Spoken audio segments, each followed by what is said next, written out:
உலகில் உள்ள 3ஆம் நாடுகள் பெரும் குரல் கொடுக்க ஆரம்பித்தது. குறிப்பாக சவுத் ஆப்பிரிக்காலாம் ட்ரம்புக்கு நேரடியாகவே இதெல்லாம் தப்பான விவகாரங்க.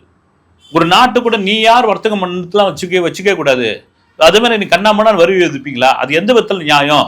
இந்திய பொருளாதாரம் கொஞ்சம் விழதான் செய்யும், அதை நாங்கள் சமாளிச்சுப்போம், அதை நாங்கள் பார்த்துப்போம் அப்படின்னு இந்தியா சில கேள்விகள்லாம் பழைய கேள்விகள்லாம் எடுத்து கேட்க ஆரம்பிச்ச உடனே அமெரிக்கா அதிபருக்கு அதுக்கு பதில் சொல்லவே தெரியல. அவர் பழைய பேப்பர்லாம் படிச்சிருப்பாரா, பழைய நியூஸ்லாம் அவருக்கு தெரியுமான்னு தெரியல. ஒரு கட்டத்திற்கு பிறகு சரி ரஷ்யா பேச்சுவார்த்தைக்கு வாங்க அப்படின்னு சொல்லிட்டாங்க. என்னையா எதுக்குமே இறங்காத ரஷ்யா பேச்சுவார்த்தைக்கு ஒத்துக்கிறதுக்கான காரணம் என்னன்னா முழுக்க இந்தியா. ஏன்னா இந்தியா ஒரு நட்பு நாடு.